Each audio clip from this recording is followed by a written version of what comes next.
Kama yebaziwe Musumba ono Brand Cyrus okuva e Busula Luweero. Ekibuuzo kyange, lwaki okuva mu kitabo kya Malaki okutuuka mu ndagaano empya baabuukawo awo olupapula lulamba? Ensonga lwaki baabuukawo olupapula lulamba? Kubanga ekitabo kya Malaki singa we kyakoma we baalitandikidde Matayo, naye lwaki kasita Malaki yaggwako baabuukawo olupapula lulamba ne badda ku Matayo? Abalaba ng'abo n'empapula bayonoona olupapula ababona n'okwonoona olupapula etteeka. Kakati omukulu oyo tali yekka. Abandikibuuziza bangi, naye tulina okubayamba okutegeera the history of the Bible. Bayibuli eyo gy'olaba olwaleero giraba nga tugisitulira wamu bwe tuti era ne tugiteekako n'erinnya nti Bayibuli, ne tugiwa n'erinnya nti Bayibuli. Bayibuli kigambo kipya nnyo kyokka ate ky'ekitabo kikadde nnyo era n'ebikirimu bikadde nnyo. Bayibuli kitabo nga kyo kipya. Bayibuli ekigambo Bayibuli kipya, ekigambo kyekipya. Ndowooza ne Yesu ne we yajjira ekigambo Bayibuli tekyaliwo, naye ate ebigirimu byo byaliwo, bingi ku byo byaliwo nga biwandiike, nga byaggwadde okuwandiika, wabula nga tebiri wamu nga bw'obiraba. Byabanga mu mizingo, mu Luzungu ze bayita scrolls. Mizingo buli gwolaba gwe boogerako wano nti Isaaya, Nekemiya, Yeremiya, Musa, Samweri, ani yawandiika kitabo kye ye nga bw'okiwulira nga bakimubikkulidde ewaabwe gye yabeeranga, gamba nti ng'ekasanje, omulala ng'aliwo obulenzi, omulala ng'ali Nakasongola, omulala ng'ali Gomba, omulala ayinza okuba yali Bukedeya ewava sipiika eyali kale eyava eyali naye muna wansi ehonalebo izoleza ehonalebo. Kaakati buli muntu yalina muzingo gwe ng'ali eyo, Katonda gye yagumubikkuliranga n'aguwandikira nga bw'ogulaba. Kaakati kyatwala abasajja ba Katonda nga Yesu amaze okuzuukira wangi, nga ne bano ba Matayo bawandiise, ne Matayo ebyo byolaba kati nga babigasse wamu. Matayo ekitabo kye kyali kitabo kye ye, nga kiki babibikkulidde ye yawandika akawunti ye, ate tebasookanga na kulagaana. Owaaye Luka, nze ngenda kutandika naawe tandika. Tewaliwo kulagaana yadde okusimba. Ate buli omu bwe yawandiika yalowoozanga nti ye yekayikayi yawandiise byeyalaba ku Yesu nga bwe waligambye amawulire. Bayibuli eno ideology yaayo n'empandiika yaayo abagiwandika balina mindset ng'eyammwe ey'abamawulire, nga Bukedde bw'anakkakana ku mawulire n'agawandika ng'alowooza nti ye yekka yakoze atya, yawandiise. Ne Monitor bw'atyo n'awandika agage ng'alowooza ye yekka yawandiise, ne New Vision ne Obuzaava naani. Buli muntu yawandikanga byeyalabwa oba byeyalabye n'awandika akawunti ye.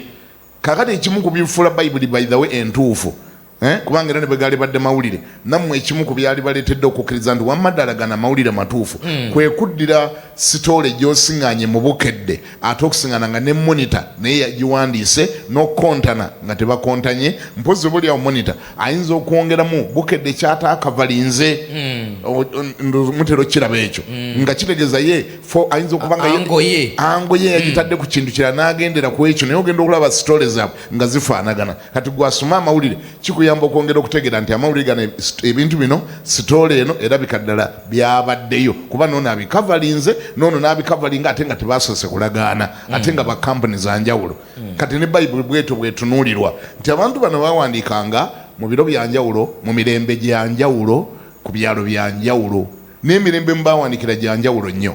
Bino byolaba kati olwaleero bye tuyita ebitabo bino, by the way ekigiyisa Bayibuli nagambye nti ekigambo Bayibuli kipya nnyo, kyatandika okuwulirwa nga ne Yesu amaze okuvaawo. Ekigambo Bayibuli kubanga kiva mu kigambo eky'Oluyonaani oba eky'Olugiriisi, Olugereeki, kye bayita Biblos. Kati Biblos kitegeeza 66, nkaaga mu mukaaga. Biblos 66. Kati kye bayita Bayibuli, ekigiyisa Bayibuli, it is a compilation of 66 books, entuumo ey'ebitabo 66 ebyateekebwa ewamu. Kati erinnya lyavaawo Biblos bwekyatuuka ebungereza Bible, bwekituukidde e Uganda Bayibuli, naye nga kiva wali mu Luyonaani Biblos, kubanga zennimi ebbiri, Aramaika negundi ne Greece, zennimi ebbiri, ebitabo bino mu byasinga okufulumira abawandiika bye bawandiika, kubanga civilization yava eyo waabwe be baatwala okusoma n'okuyina, bayigiriza abantu okusoma n'okuwandiika. Kati bano abaagenda bonna okuwandiika baatandikira mu ezo ennimi ze bawandiikiramu. Kakati sebo omwami ono avunaana nti lwaki malaki ate bwe mutuukawo, ate lwaki bwe mutuukawo mubuukawo. Kati eyo history gwateekwa okutegeera nti n'ebyo byalaba ebya Malaki kaali katabo nga kali kokka, bw'alaba Amosi kaali kokka, bw'alaba Kabakuuku kaali katabo nga kali kokka, ne Kemiya kaali katabo, ate nasina katabo bunoyogera katabo ejja kuloza zaali mpapula. Bino byali ku scrolls gabanga maliba oba bino ebigundi bye bakola mu bitoogo. Ebitoogo bye bayita batya kozi papalias. Kati kubawandiika era bakola omulimu gw'amaanyi nnyo okuwandiika. Singa bakolaga scroll bwefaanana, ffe twazisangayo eziriwo ze baatereka bwe twagenda Isirayiri, twazirabako n'ogamba ayi Mukama Katonda, abasajja nga baafuba okuwandiika ku kintu kiri ekyakulanga eddiba, n'okiwandiikako ekyo ne kibeera preserved. Kati byangu baabijja kuli ne babiteeka mu zino empapula, kati zaavunaana.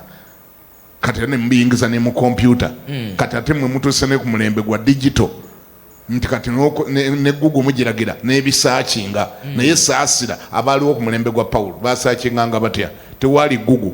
Gwe kati kikutwala eddakiika 2 okunoonya olunyiri wonoonya, kubanga baabikoppa kuli ne babiyingiza ku typewriter, ne babijja ku typewriter ne babizza ate mugundi mu kompyuta olwaleero ne bafulumiza bino.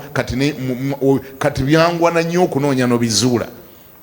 Era ffe ab'omulembe guno tuli bakuvunaana nnyo bwe tutalirokoka. Naye nga ssebo mufunze omukulu kyenjagadde omugirayo nti idea y'abana ababicompilinga baayagala okukulaga dispensations ez'enjawulo, makulaga nti kati wano endagaano enkadde tugitemyemu olusalosalo awo we yali ekomye, nti kati okuva wano ate ebyo by'ojja okusanga awo bya ndagaano mpya. That was the idea. Omumaze Dokita.